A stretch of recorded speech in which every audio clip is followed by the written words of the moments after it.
Haberi. Araba yolun ortasından aldı. Evet sanki. Ondan bölüme kadar geliyorsun. Hadi.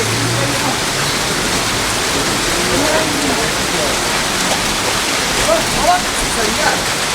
İyisi. Mal amına mısın öyle? Kaç abi fazla. Verirsen oradan nereye gidiyor?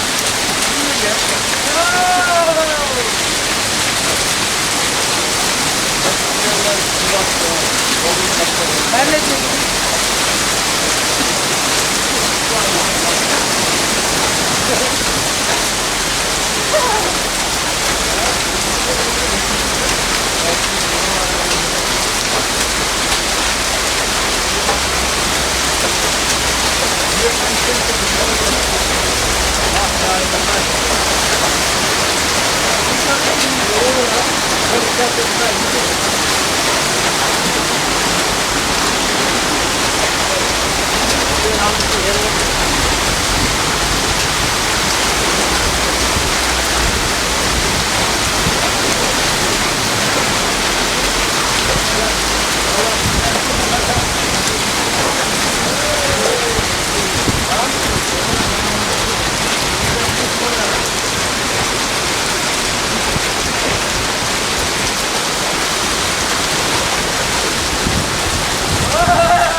Allah